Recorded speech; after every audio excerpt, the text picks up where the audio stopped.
Film की शुरुआत होती है बेन के साथ, जो एक बार फिर से अपने फैक्ट्री के बॉस के पास जाता है अपनी पुरानी जॉब मांगने के लिए। उसे पहले ही निकाला जा चुका था और वो बार बार मिन्नतें कर रहा था क्योंकि उसकी बेटी बीमार थी और उसे फौरन पैसों की जरूरत थी। लेकिन बॉस ने मना कर दिया क्योंकि बेन को गुस्सा बहुत जल्दी आता था और इसी गुस्से की वजह से वो हर जॉब से निकाला जा चुका था। दरअसल अब उस पर बैन लग चुका था। बेन का गुस्सा फिर से भड़क गया और वो वहाँ से चला गया। बाहर आकर उसने नोटिस किया कि पूरी दुनिया एक गेम शो के पीछे पागल हो चुकी थी जिसका नाम था रनिंग मैन। अगर कोई 30 दिन तक जिंदा बच गया तो वो $1 मिलियन जीत सकता था। बस उन्हें हर जगह घूम रहे हंटर से बचना था। बेन इस गेम में एंटर करने के बारे में सोचने लगा। जब वो घर पहुंचा तो हम देखते हैं कि गवर्नमेंट सबको एक फ्री वीटीवी देती थी जो सिर्फ इस तरह के डेडली गेम्स ब्रॉडकास्ट करती थी। एक ब्रॉडकास्ट में हमने नई छपी करेंसी नोट्स भी देखी जिन पर 1987 की रनिंग मैन मूवी से आर्नल्ड की तस्वीर छपी थी। शो के अंदर एक कंटेस्टेंट क्विज के सवालों के जवाब दे रहा था। वो सही जवाब देता जा रहा था लेकिन एक गलत जवाब के बाद उसे ऊंचाई से नीचे गिरा दिया गया और मार दिया गया। थोड़ी देर बाद बेन की वाइफ शीला आई। वे दोनों बेहद टेंशन में थे क्योंकि उनकी बेटी कैथी को बुखार था और बेन को अभी तक कोई काम नहीं मिला था। शीला एक बार में काम करती थी जहां नशे में धुत आदमी लगातार परेशान करते थे। बेन ने उसे बताया कि उसे फिर से रिजेक्ट कर दिया गया। शीला ने कहा कि वो घर पर रहे और कैथी की देखभाल करे जबकि वो बार में एक्स्ट्रा घंटे काम करेगी ताकि ज्यादा पैसे कमा सके। लेकिन बेन नहीं चाहता था कि वो ऐसी जगह काम करे। शीला ने मान लिया कि उसे भी यह पसंद नहीं, लेकिन कोई चॉइस नहीं थी। फिर बेन ने टीवी पर रनिंग मैन गेम देखा और कहा कि वो किसी भी हाल में घर पैसे लेकर आएगा। शीला समझ गई कि उसका क्या मतलब है और उसने याद दिलाया कि उस गेम से कोई भी कंटेस्टेंट जिंदा वापस नहीं आया। बेन ने कहा कि अगर वो एक दिन भी सरवाइव कर गया तो उन्हें अच्छे पैसे मिलने शुरू हो जाएंगे, इतने कि उनकी बेटी को बचा सके। उसने पहले ही फैसला कर लिया था। शीला ने उससे मिन्नत की कि वो किसी तरह जिंदा वापस आ जाए। बेन मान गया और चला गया। अगले सीन में हमें इस क्रूर फ्यूचर वर्ल्ड की झलक मिलती है जहाँ गरीब लोग बदतरीन हालत में रहते थे। बेन एक लंबी लाइन में खड़ा था गेम में एंटर करने के लिए। एक बीमार बुजुर्ग आदमी गिर गया और बेन ने उसकी मदद करने की कोशिश की। गार्ड से डॉक्टर बुलाने को कहा, उन्होंने मना कर दिया। बेन को गुस्सा आ गया और गार्ड्स ने सजा के तौर पर उसे घसीटकर लाइन के पीछे खड़ा कर दिया। फाइनली बेन फ्रंट में पहुंच गया। काफी देर इंतजार करने के बाद वो ऑडिशन एरिया में दाखिल हुआ और उसे एक लड़की मिली जिसका नाम जेनी था जो उसकी नेबरहुड में रहती थी। एलिवेटर में एक और लड़का टिम उनके साथ हो गया। वो गेम खेलने के लिए बेहद एक्साइटेड था और तीनों दोस्त बन गए। ऑडिशन शुरू हुआ। पार्टिसिपेंट्स को कई फिजिकल टेस्ट से गुजरना पड़ा और बेन आसानी से पास हो गया क्योंकि वो फिजिकली स्ट्रॉन्ग था। फिर आया मेंटल टेस्ट जिसमें बहुत से सवाल थे। हालांकि वो इरिटेट था फिर भी वो पास हो गया। उसके एंगर इश्यूज ने तो प्रेजेंटर्स को इम्प्रेस भी कर दिया। आखिर में बेन, टिम और जेनी तीनों फाइनल राउंड में पहुंच गए। जैसे वे आगे बढ़े उन्होंने हंटर्स के लीडर को देखा, वो शख्स जो रनिंग मैन को ट्रैक करके मारने के लिए जिम्मेदार था। फिर उन्हें डैन के पास ले जाया गया जो शो का प्रोड्यूसर था। गेम शुरू होने से पहले उन्हें एक कॉन्ट्रैक्ट साइन करना था। उन्हें तो एक रात के मजे के लिए एक औरत भी ऑफर की गई। जब बेन डैन से मिला जिसे थैनोस ब्रदर कहा जाता था तो उसने इस गेम को डेथ गेम कहा जिससे डैन इम्प्रेस हो गया। डैन ने उसे $1000 साइनिंग बोनस दिया और बताया कि अगर वो एक हफ्ते भी सरवाइव कर गया तो उसे काफी पैसे मिलेंगे। उसने ये भी कहा कि दुनिया में ज्यादातर लोग इतना भी नहीं कमा पाते। डैन ने कहा कि बेन सबसे स्ट्रॉन्गेस्ट प्लेयर लग रहा है और उसके लेवल का गुस्सा परफेक्ट है क्योंकि शो की टीआरपी गिर रही थी। उसने ये भी कहा कि उसकी वाइफ को वीकली पेमेंट्स मिलेंगी। बेन ने कॉन्ट्रैक्ट साइन कर दिया। जब उसके पास एक औरत लाई गई तो बेन ने कहा कि वो अपनी वाइफ से प्यार करता है। डैन ने माफी मांगी और बेन एक गार्ड के साथ चला गया। गार्ड ने बेन को बताया कि उसकी फैमिली को रीलोकेट कर दिया जाएगा क्योंकि पूरी दुनिया अब उसका शिकार करेगी। खतरा उसके परिवार तक पहुंच सकता है, इसलिए उन्हें नई आइडेंटिटी दी जाएगी और बेन को अब अपनी वाइफ से बात करने की इजाजत नहीं होगी। बेन ने एक आखिरी कॉल की रिक्वेस्ट की। गार्ड ने उसे शीला के पास पहुंचा दिया और बेन ने उसे बताया कि अगले 30 दिनों के लिए वो रनिंग मैन गेम में होगा। शीला का दिल टूट गया। अगले दिन शीला ने बेन को उनकी फैमिली फोटो और कैथी के मोजे भेजे ताकि वो उन्हें ना भूले। बेन को एक रिस्ट बैंड दिया गया जिसमें टाइम और मनी दिखता था। फिर वो डैन के साथ आगे बढ़ा। उन्होंने गेम के प्रेजेंटर बॉबी को देखा। बॉबी ने कहा कि अमेरिका दुनिया का सबसे महान देश है और यहाँ के लोग मेहनत करके शांति से रहते हैं, लेकिन कुछ लोग उनके घरों में घुसने की कोशिश करते हैं और पुलिस उन्हें पकड़ लेती है। ऐसे क्रिमिनल्स को रनिंग मैन गेम में डाल दिया जाता है और पब्लिक के बीच छोड़ दिया जाता है। जो भी उन्हें पकड़ता है उसे रिवॉर्ड मिलता है और फिर हंटर्स उन्हें मार देते हैं। यही था रनिंग गेम का कॉन्सेप्ट। रूल्स समझाने के बाद बॉबी डांस करते हुए आगे बढ़ा और बेन रिचर्ड्स को इंट्रोड्यूस किया। उसने क्लेम किया कि बेन डिफेंस नेट सिक्योरिटी में काम करता था लेकिन टॉप सीक्रेट नेशनल इंफॉर्मेशन बेचते हुए पकड़ा गया। उन्होंने एक डीप फेक वीडियो भी दिखाया बेन का। बेन चिल्लाया कि ये सब झूठ है। बॉबी ने पब्लिक से कहा कि उसकी शक्ल याद रखें और अनाउंस किया कि जो भी उसके बारे में इंफॉर्मेशन देगा उसे $10,000 और उसकी वाइफ के साथ डेट मिलेगी जो आर्मी आर्मी कैंप में मर्दों का एंटरटेनमेंट करती है। ये सुनकर बेन का गुस्सा 7वें आसमान पर पहुंच गया। फिर बॉबी, जिस पल वे सिटी में कदम रखेंगे उन्हें भागना शुरू करना होगा। वे जितनी दूर जा सकेंगे उतना ज्यादा पैसा इकट्ठा होगा। गेम के दौरान उनके ट्रैकर काम नहीं करेंगे, यानी कोई उनकी एग्जैक्ट लोकेशन ट्रेस नहीं कर सकता। उन्हें एक बॉक्स भी दिया गया जिसमें एक छोटी डिवाइस थी। हर सिंगल दिन उन्हें अपना वीडियो रिकॉर्ड करना होगा और ये डिवाइस दुनिया में कहीं भी किसी मेल बॉक्स में डालनी होगी। एक दिन भी मिस किया तो वे फौरन डिस्क्वालीफाई हो जाएंगे।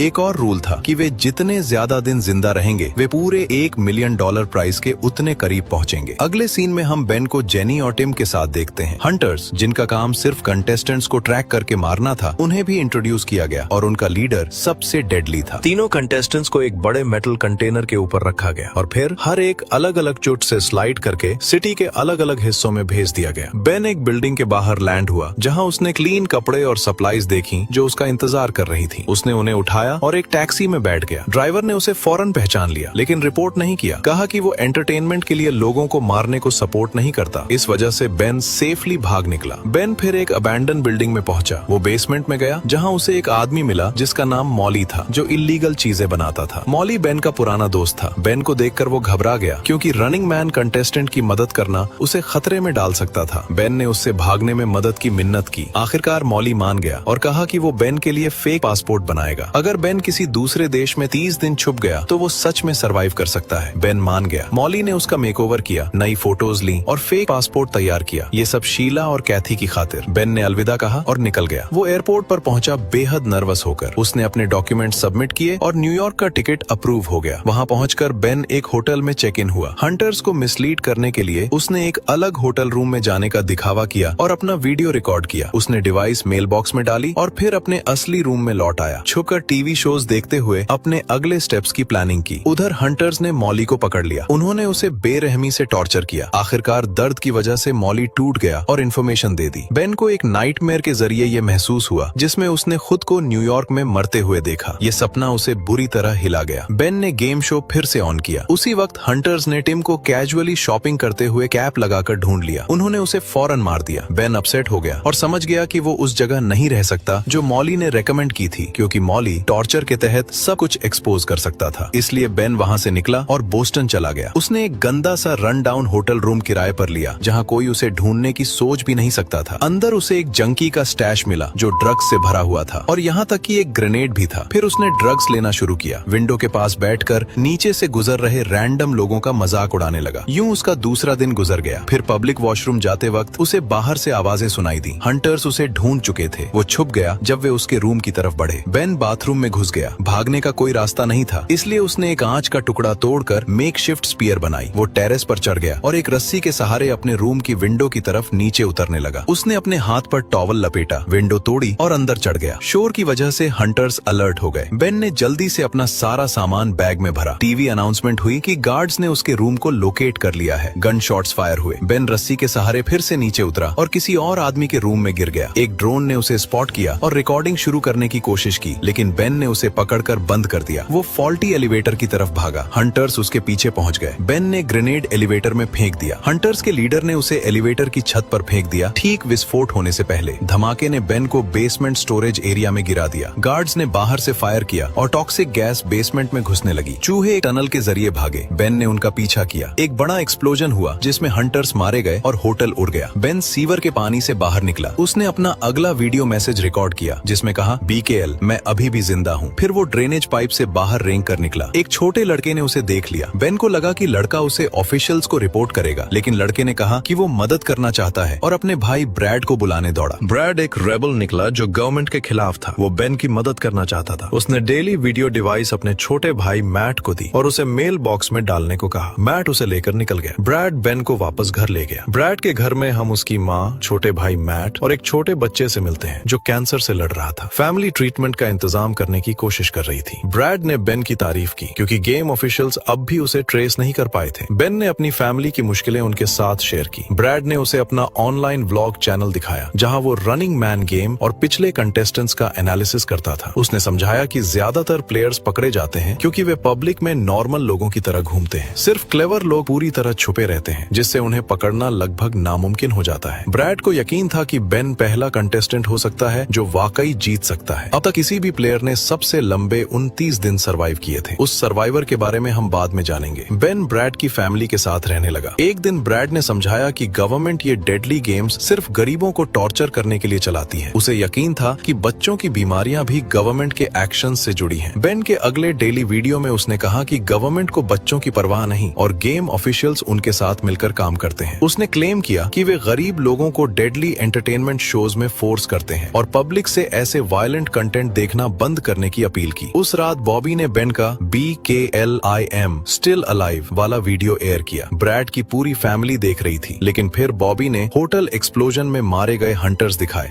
और उनके रोते हुए बच्चों की फुटेज ब्रॉडकास्ट की। तीसरे फेक वीडियो में उन्होंने डीप फेक टेक्नोलॉजी यूज करके बेन को हंटर्स के बच्चों का इंसल्ट करते हुए दिखाया, उनका मजाक उड़ाते हुए और उन्हें ऑर्फन कहते हुए। ये देखकर ब्रैड की माँ को बहुत गुस्सा आया। उसने कहा कि बेन अब उनके घर में नहीं रह सकता। पूरी फैमिली उसके खिलाफ हो गई। ब्रैड ने बेन को सिटी से बाहर ड्राइव करने का फैसला किया। अचानक हंटर्स ने उनकी गाड़ी पर एम्बुश किया। बेन ने 2 हंटर्स को उनका पीछा करते देखा। उसने एक रेंच फेंकी जिससे एक नीचे गिर गया। ब्रैड ने गाड़ी रोकी और दूसरे को नॉक डाउन कर दिया। वे सेफली भाग निकले। ब्रैड ने बेन को अपने करीबी दोस्त एल्टन का एड्रेस दिया, जो डेरी नाम के एक शहर में रहता था। उसने बेन को एक गन भी दी उसकी प्रोटेक्शन के लिए। बेन राहत और शुक्रगुजार महसूस कर रहा था। बेन स्ट्रीट के दूसरी तरफ चला गया और बेघर लोगों के एक ग्रुप के साथ बैठकर रनिंग मैन का ब्रॉडकास्ट देखने लगा। तभी उसने देखा कि हंटर्स ने जेनी को एक कैसीनो के अंदर कॉर्नर कर लिया था। जेनी डेस्परेटली अपना डेली वीडियो फिल्म करने की कोशिश कर रही थी, जबकि अपनी जान बचाने के लिए भाग रही थी। 2 टीनेज लड़कों ने उसे पकड़ा, उसे आग लगा दी और प्राउडली अपना रिवॉर्ड कलेक्ट किया। अब बेन ऑफिशियली गेम में बचा हुआ आखिरी प्लेयर था। ये देखकर वो क्रश हो गया। उसके बाद बेन एल्टन से मिलने के लिए ट्रेवल करता है, जो सिटी से दूर एक सिक्लूडेड हाउस में रहता था। एल्टन की माँ टीवी से चिपकी हुई गेम देख रही थी और हर कुछ मिनट में बेन को कोस रही थी। एल्टन ने उसे कहा कि उसे सीरियसली ना ले। फिर उसने बताया कि उसकी फैमिली सालों से करप्ट गवर्नमेंट के खिलाफ लड़ रही थी। उसके फादर एक पुलिस ऑफिसर थे, जिन्हें गेम के खिलाफ बोलने की वजह से एग्जीक्यूट कर दिया गया था। एल्टन चाहता था कि दुनिया सच्चाई देखे। अगर बेन सरवाइव करके जीत गया तो वो पूरे सिस्टम को एक्सपोज करने में मदद कर सकता था। इसीलिए एल्टन मदद करने को तैयार हुआ। उसके फादर ने सिटी से मीलों दूर एक सीक्रेट बंकर बनाया था, जहां बेन बाकी दिनों के लिए सेफली छुप सकता था। बेन को यह आइडिया पसंद आया। उस रात बेन ने एक और मैसेज रिकॉर्ड किया, जिसमें कहा कि गवर्नमेंट अपने ही लोगों को बर्बाद कर रही है इन डेडली गेम्स को फ्री एंटरटेनमेंट कहकर। उसने लोगों से अपील की कि इसमें ना फंसें। जब वो बाद में बाहर निकला तो एल्टन की माँ ने अचानक उसे पकड़ लिया और इमरजेंसी बटन दबा दिया ताकि हंटर्स को अलर्ट किया जा सके। एल्टन ने बेन को भागने के लिए चिल्लाकर कहा। बेन ने अपना बैकपैक पकड़ा, लेकिन हंटर्स पहले ही वहां आ चुके थे। हंटर्स ने घर में धावा बोल दिया, लेकिन उन्हें पता चला कि एल्टन ने लगभग हर रूम में ट्रैप्स तैयार किए हुए थे। एक एक करके उसने उन बूबी ट्रैप्स का इस्तेमाल करके उन्हें नीचे गिराया। लगभग 7-8 हंटर्स को डिसेबल करने के बाद एल्टन नीचे आया बेन को लेने, लेकिन एक हंटर ने एल्टन को स्टैब कर दिया और बेन को मारने के सेकंड्स दूर था। एल्टन ने जल्दी से उसे वापस स्टैब किया और बेन ने काम पूरा किया। फिर हंटर्स ने बेन को डैन शॉर्नर से बात करने के लिए फोर्स किया। डैन ने शेखी बघारी कि बेन की मौजूदगी से शो की TRP आसमान छू रही है। बेन चिल्लाया कि असली लोग मर रहे हैं और डैन ने सब कुछ एक बीमार स्पेक्टिकल में बदल दिया है। डैन ने कैजुअली कहा कि फेक शोज कन्विंसिंग नहीं लगते, इसलिए रियल डेथ्स जरूरी हैं। डैन ने बेन को ऑर्डर भी दिया कि उसके सामने घायल हंटर को मार दे, रेटिंग बूस्ट करने के लिए। इसके बजाय बेन ने उसे रिकॉर्ड कर रहे ड्रोन को तोड़ दिया। बेन और एल्टन गाड़ी में भाग निकले। एल्टन ने बेन को बंकर की ओर जाने वाला नक्शा दिया, लेकिन इससे पहले कि वे दूर जा पाते एक स्नाइपर ने फायर किया। एल्टन को हंटर्स के लीडर ने गोली मार दी। बेन ने एल्टन के तैयार किए एक्सप्लोसिव्स ट्रिगर किए और पानी में कूदकर एम्बुश से भाग निकला। फिर वो बंकर की लोकेशन पर पहुंचा, लेकिन पता चला कि गवर्नमेंट ने उसके ऊपर एक बिल्कुल नया शहर बना दिया था। बंकर बहुत पहले ही डिस्ट्रॉय हो चुका था। थका हारा और दिल टूटा हुआ बेन उस एरिया में छुप गया। आखिरकार उसने फैसला किया कि वो ऑडियंस को वही शो देगा जिसके वे भूखे लग रहे थे। ड्रोन्स करीब आ रहे थे। बेन ने एक औरत की गाड़ी हाईजैक कर ली। उसका नाम अमेलिया था और उसके साथ निकल पड़ा। ड्रोन्स ने सब कुछ फिल्म किया। अमेलिया को लगा कि बेन एक मैनियाक है, बिल्कुल वैसा जैसा गेम उसे पोर्ट्रे करता था। बेन ने समझाने की कोशिश की कि शो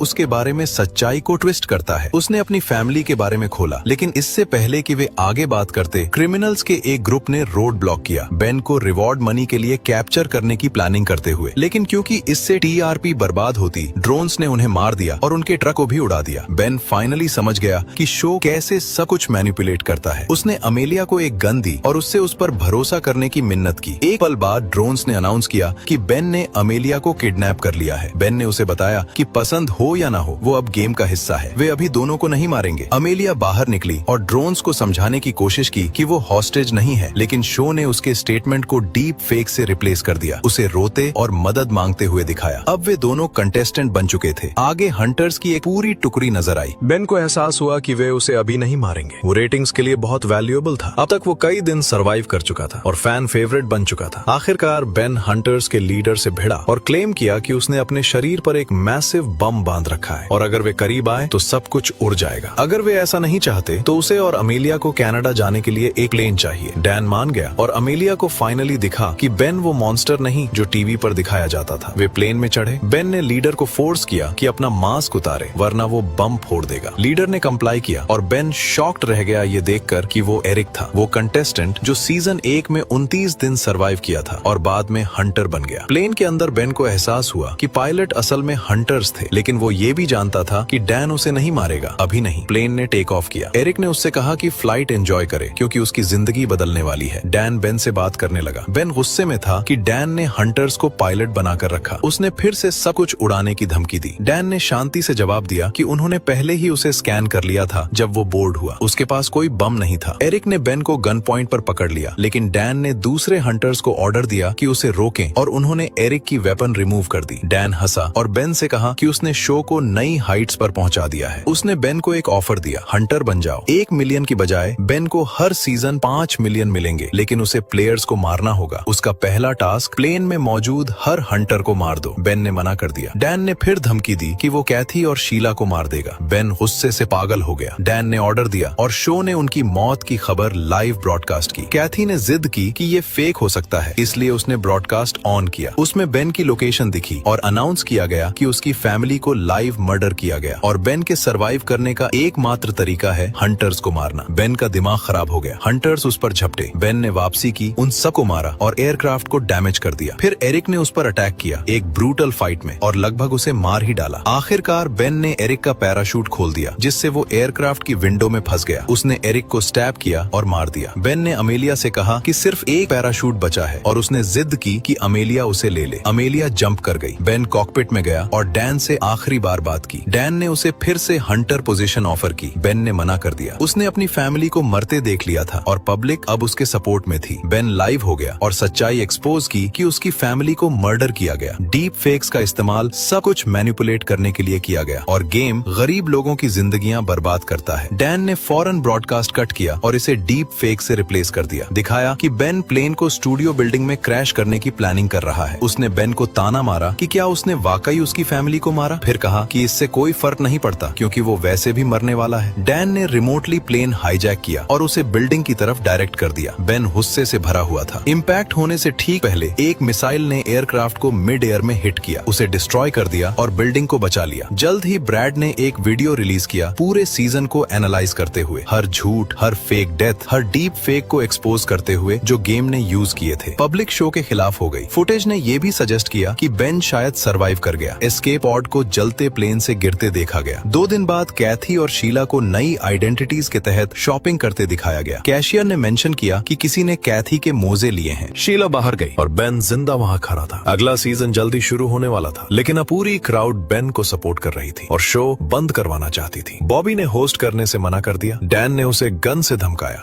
लेकिन बॉबी ने याद दिलाया कि उसका कॉन्ट्रैक्ट उसे वॉक अवे करने की इजाजत देता है। उसने स्पॉट पर ही क्विट कर दिया। डैन खुद स्टेज पर गया, लेकिन ऑडियंस ने रिवोल्ट कर दिया। स्टूडियो में घुसकर सब कुछ तोड़ दिया। डैन भागने की कोशिश करता है लेकिन गिर गया। फिर बेन उसके सामने आया और उसे मार दिया। और इसी के साथ ये इंटेंस और ट्विस्टेड स्टोरी यहाँ खत्म होती है। उम्मीद है आपको